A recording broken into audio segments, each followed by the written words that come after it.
va a ser una elección con una característica muy distinta a las elecciones presidenciales anteriores y por eso, además, más difícil y mayor desafío para las empresas encuestadoras de poder vaticinar qué es lo que va a pasar con el electorado, porque esta es la primera elección presidencial con voto único desde que hay inscripción automática. Voto obligatorio, claro. Eso, obligatorio quiero decir, desde que la inscripción es automática. Y por eso tenemos a Pepe Out, el hombre que sabe al detalle los números, las cifras, para que, hola Pepe, buenas noches, hola, nos ayudes a analizar este cambio de escenario desde las últimas presidenciales que fueron con voto todavía voluntario hasta lo que va a pasar ahora. En realidad es la primera elección con voto verdaderamente obligatorio de toda la historia de Chile. Porque antes era obligatorio solo para quienes voluntariamente se inscribían, no para todos los mayores de 18 años. Claro. Hoy día es obligatorio para todos los mayores de 18 años. Para la gente joven que nos está viendo, Pepe, nosotros cuando cumplíamos 18 años elegíamos, nos inscribimos y si uno se inscribía quedaba inscrito para votar en todas las elecciones y era obligatorio. Pero mucha gente, sobre todo los más jóvenes, empezaron a no inscribirse y el padrón se mantuvo bien chiquitito, por lo tanto no era, como decíamos ahora, este padrón de prácticamente todo el país. Ahora la inscripción es automática.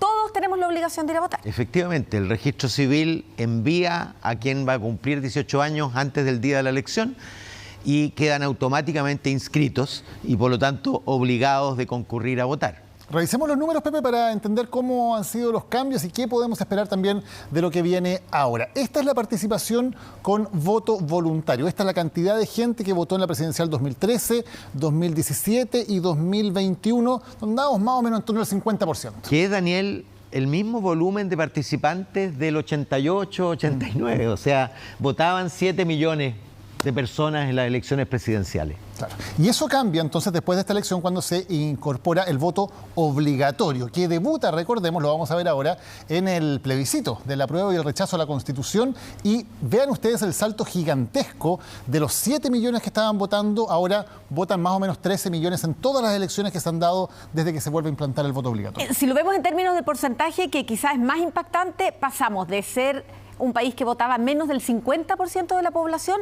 a votar más del 80%. Y eso como que encendió las alertas y dijeron hay que volver al voto obligatorio. Efectivamente. La verdad es que cuando se empuja la inscripción automática es porque la gente no se inscribía y se había ido produciendo un sesgo de edad, los jóvenes no se inscribían, y un sesgo social. Mientras Las Condes seguía creciendo su padrón, La Pintana seguía empequeñeciéndose. Y entonces se empujó la inscripción automática, pero fíjate que la derecha, por razones que yo todavía no entiendo y no voy a entender nunca, obligó a que junto con la inscripción automática se estableciera la voluntariedad.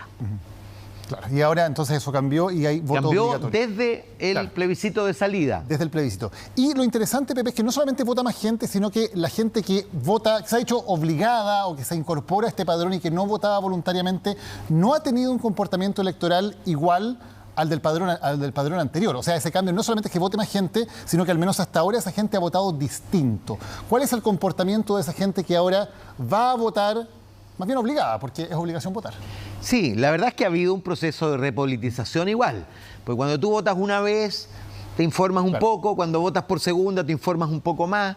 Yo creo que aunque desapareciera la obligatoriedad, votaría mucha más gente que antaño. Claro. ¿Ah? De hecho, en la segunda vuelta, Boris Kast votaron 8,2 millones de personas, válidamente incluso. O sea, había un proceso de repolitización. Pero son muy distintos los nuevos electores de los habituales, de los antiguos. Fíjate que si hubiera sido voluntario el plebiscito de salida y hubieran votado los 7 millones que votaban habitualmente, el resultado habría sido muy, pero muy estrecho. Las encuestas dicen 50-50 prácticamente, y lo que dio el triunfo al rechazo fue que en los nuevos el resultado fue 70-30. Y eso generó un 62-38. Y hoy día se observa lo mismo en las encuestas. Las empresas que separan votante habitual del votante nuevo muestran naturalmente que Janet Jara es muy fuerte en el votante habitual y muy débil en el votante nuevo. ¿Y esto podría significar que las encuestas no estén reflejando exactamente lo que vaya a pasar el domingo? ¿Podría haber sorpresas?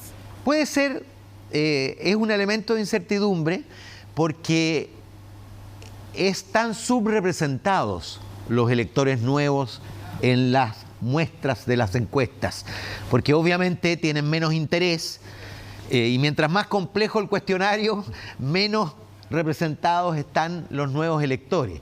Ahora, cuando uno mira en las encuestas a la franja que no ha votado nunca,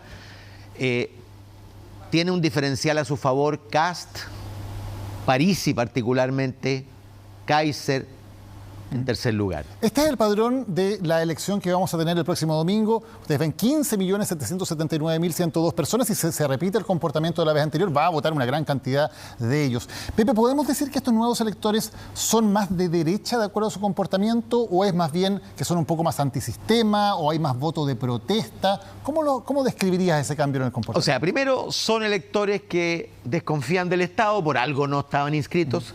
Son los más críticos de la política, sin duda. Son un poco más jóvenes, por supuesto. Se incorporaron, pero hay de todas las edades, de todos los sectores sociales. Son más de los sectores más vulnerables, porque los socialmente más acomodados se inscribían para votar. ¿Y qué tienen en común? Yo diría que son un voto contrera, es decir, un voto que vota contra el poder establecido. No los definiría de derecha, porque lo que tienen en común es justamente que no votan según un marco de referencia ideológica ni un posicionamiento en el eje izquierda-centro-derecha. Votan desde donde le aprieta el zapato o la zapatilla. Y claro, ¿dónde les aprieta el zapato hoy día? En seguridad, en descontrol migratorio y en crecimiento económico y empleo. Y esto va siguiendo una tendencia que hemos visto en todas las últimas elecciones y es que se ha ido cambiando de lado y lado. Es decir, no ha habido un presidente que le entregue la banda a alguien de su mismo sector desde que Lagos se la entregó a Michelle Bachelet. Bueno, la alternancia es la norma y la verdad es que volvimos a la norma tradicional en Chile. La concertación fue una excepción. 4 gobiernos seguidos, 4 elecciones consecutivas, yo creo que básicamente por el temor a la regresión autoritaria. Pero luego volvimos a la alternancia. Y hubo primero alternancia binominal, es decir, entre la concertación y Chile Vamos, y luego pasamos con Boric a la alternancia plural. Y probablemente esa alternancia sea la que continúe. Pepe, claro, la gente está obligada a ir a votar, quiera o no, pero no está obligada a votar por un candidato. Pueden votar también nulo o blanco, que fue algo que vimos bastante fuerte en la pasada elección de gobernadores y alcaldes. ¿Crees que puede ser un factor el voto nulo y blanco? Mira, mientras más compleja es la votación, más blancos y nulos. Fíjate que en la misma elección la gente se enfrentó a varias papeletas, ¿no es cierto? Alcaldes, concejales, core, gobernadores regionales. En alcaldes hay 1 millón de votos nulos y blancos, pero en core hay 3 millones de votos de nulos y blancos, porque la votación es más compleja. Aquí va a haber 1 millón de votos de diferencia de nulos y blancos entre la presidencial y la parlamentaria. Pepe Out, muchísimas gracias por habernos acompañado hoy con más datos acerca de la información. Está muy entretenida la conversación, pero tenemos que ir a la franja, donde precisamente los candidatos intentan, entre otros, convencer a personas que no son tan politizadas, pero ven televisión, claro. De todas maneras, la participación de la que hemos estado hablando va a ser parte de las noticias que vamos a analizar durante la jornada.